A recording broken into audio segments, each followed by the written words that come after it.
कैसे हो साथियों? जय हिंद, जय भारत। फिर से उपस्थित हूँ आपके सामने करंट अफेयर्स के साथ। शुरुआत करते हैं कल के क्विज वाले प्रश्न से। संसदीय राजभाषा समिति के अध्यक्ष कौन बने हैं? तो इसका राइट आंसर है वो होगा अमित शाह। गृह मंत्री और सहकारिता मंत्री जो है अमित शाह संसदीय राजभाषा समिति के अध्यक्ष बने। उसके बाद आज के जो प्रश्न है वो शुरू करते हैं। राजस्थान के किस जिले में डिफेंस एविएशन एक्सपो का उद्घाटन रक्षा मंत्री राजनाथ सिंह द्वारा किया गया? तो आपको इसका आंसर ध्यान रखना है, जोधपुर। डिफेंस एविएशन एक्सपो जो है वो 12 से 14 सितंबर के बीच में है, वो जोधपुर में। तो राजस्थान के जोधपुर में 12 से 14 सितंबर तक आयोजित डिफेंस एविएशन एक्सपो का जो उद्घाटन है, शुभारंभ है, वो 12 सितंबर को रक्षा मंत्री राजनाथ सिंह द्वारा किया गया। साथ ही साथ राजनाथ सिंह जी द्वारा संयुक्त अभ्यास जो चल रहा है तरंग शक्ति 2024 का भी अवलोकन किया गया और इसमें तीनों सेनाओं के सेना प्रमुख, साथ ही साथ DRDO के अध्यक्ष है, उन्होंने भी भाग लिया।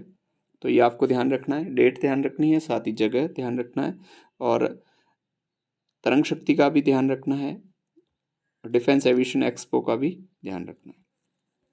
अगला प्रश्न देखिए, राष्ट्रीय पोषण मिशन 2024 का जो अभियान चल रहा है, राष्ट्रीय स्तर पर राजस्थान की कौन सी रैंक रही है? तो अब तक इसकी राजस्थान की जो रैंक चल रही है वो 8वीं रैंक है। प्रदेश में 1 सितंबर से 30 सितंबर तक चल रहे राष्ट्रीय पोषण मिशन 2024 में राष्ट्रीय स्तर पर राजस्थान की 8वीं रैंक रही। और राजस्थान में अगर टॉप 3 डिस्ट्रिक्ट की बात करें तो वो है आपके चूरू प्रथम, अजमेर सेकंड और हनुमानगढ़। इनका प्रदर्शन है वो राष्ट्रीय पोषण मिशन जो है RPM में काफ़ी शानदार रहा। देखिए अगला प्रश्न, राजस्थान के जयपुर में इंडिया स्टोन मार्ट का 13वां संस्करण कब आयोजित होगा? तो ये डेट आपको ध्यान रखनी है, आगामी परीक्षाओं को लेकर भी इम्पोर्टेंट बन सकती है। 5 से 8 फरवरी 2026 को है वो आयोजित होगा। राजस्थान इंडिया स्टोन मार्ट 2026 का जो 13वां संस्करण है वो 5 से 8 फरवरी 2026 को आयोजित होगा। India stone mart Rajasthan RIC जो है राजस्थान इंटरनेशनल सेंटर में आयोजित होगा और इसका मार्ट का उद्देश्य है वो पत्थर उद्योग का ज़्यादा से ज़्यादा विकास तथा साथ ही साथ उसे है वो वैश्विक मंच से प्रदान करना है।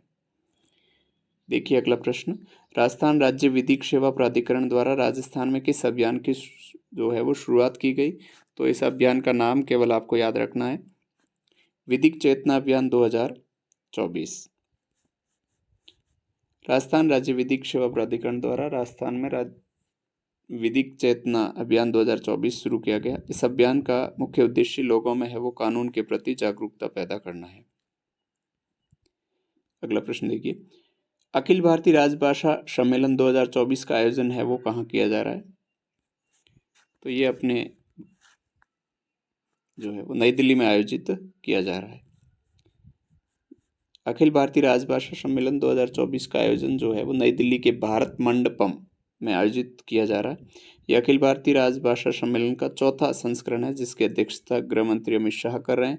साथ ही साथ इनके अध्यक्ष भी बनाए गए हैं। आपको इस प्रश्न का भी ध्यान रखना है, हाल ही में अमित शाह को है वो संसदीय राजभाषा का है वो अध्यक्ष बनाया गया। राजभाषा विभाग द्वारा इसी सम्मेलन में भारतीय भाषा प्रभाग का उद्घाटन भी है वो किया गया है, तो आपको ध्यान रखना है। साथ ही आपको ये भी प्रश्न ध्यान रखना है कि दिल्ली की जो है भारत मंडपम की तर्ज पर है वो राजस्थान में है वो राजस्थान मंडपम कहाँ बन रहा है? तो वो आपके जयपुर में बनेगा, ये भी आपको ध्यान रखना है। अगला प्रश्न देखिए, भारत और किस देश के मध्य संयुक्त सैन्य अभ्यास अल नज़ा का आयोजन किया जा रहा है?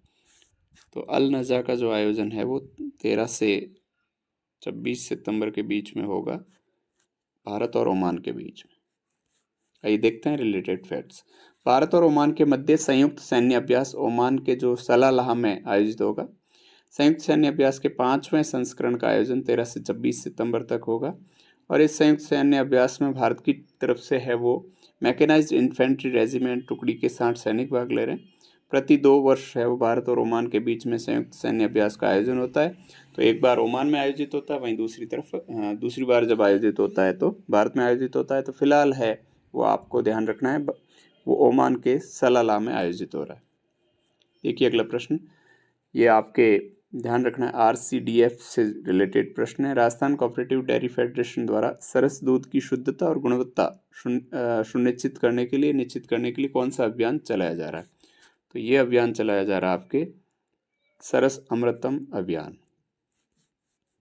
राजस्थान कोऑपरेटिव डेयरी फेडरेशन द्वारा सरस दूध की शुद्धता और गुणवत्ता सुनिश्चित करने के लिए सरस अमृतम जो है वो अभियान चलाया जा रहा है। आपको ध्यान रखना है, गोपालन मंत्री श्री जोराराम जी कुमावत, और ये राज्य स्तर पर अभियान चलाया जाएगा।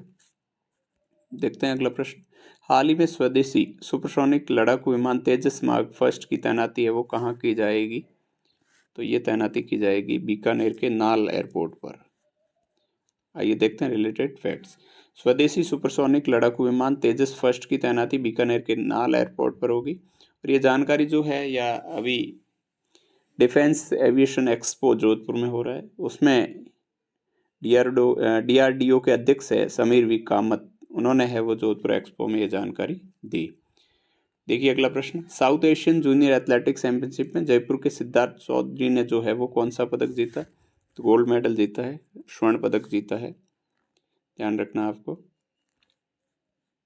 देखते हैं इससे related facts. South Asian junior athletics championship में जयपुर के सिद्धार्थ चौधरी ने शॉट पुट गोला फेंक में स्वर्ण पदक जीता। 19.19 मीटर का उन्होंने है वो शॉट पुट गोला फेंक में ये पदक अपने नाम किया। South Asian junior athletics championship का जो आयोजन है वो चेन्नई में हो रहा है। आइए देखते हैं अंतिम प्रश्न, राजस्थान में दूसरा जापानी निवेश क्षेत्र यानी पहला कहाँ पर है? अलवर के निमराना में। और अभी राइजिंग राजस्थान होगा 9, 10 और 11 दिसंबर 2024 को। उसी सिलसिले में 9 से 14 सितंबर तक जो है वो राजस्थान के मुख्यमंत्री माननीय भजनलाल जी का वो है दौरा रहा जापान में। तो उस दौरान है वो जापानीज कंपनीज है, उन्होंने अपने कारखाने है वो निमराना के पास में ही एक जगह है गिलोट, वहाँ पर है वो अपने कारखाने स्थापित करने की मंजूरी दी। तो दूसरा जो जापानी निवेश क्षेत्र है वो कहाँ हो जाएगा? गिलोट। पहला कहाँ पर है? निमराना में। दोनों के बीच, निमराना और गिलोट के बीच की जो दूरी है वो 20 किलोमीटर। राजस्थान में दूसरा जापानी निवेश क्षेत्र गिलोट में स्थापित किया जाएगा। राजस्थान के मुख्यमंत्री श्री भजनलाल शर्मा ने हाल ही में राइजिंग राजस्थान के आमंत्रण के लिए जापान दौरे पर गए, जिसके अंतर्गत जापानीज कंपनी ने निमराना के साथ ही गिलोट में जापानी निवेश क्षेत्र में कंपनी स्थापित करने की बात कही। गिलोट निमराना से 20 किलोमीटर दूर स्थित है, जहां पर जापानीज कंपनी अपने कारखाने खोलेगी। तो आपको ध्यान रखना है गिलोट का। अब देखिए क्विज है, क्विज का प्रश्न देखिए, अंतर्राष्ट्रीय सोलर या सौर संगठन का 101वां जो है सदस्य राष्ट्र कौन बना? ये आपको आंसर है वो कमेंट सेक्शन में बताना है। ऑप्शन आपके सामने है नेपाल, प्राग्वे, स्पेन और श्रीलंका। साथ ही साथ आपको बता दूं कि इससे रिलेटेड जो भी फैक्ट है ISA से यानी जो इंटरनेशनल सोलर अलायंस से रिलेटेड जो भी फैक्ट है वो तैयार रखें। तो ये आज के करंट अफेयर्स के प्रश्न थे। नमस्कार, जय हिंद।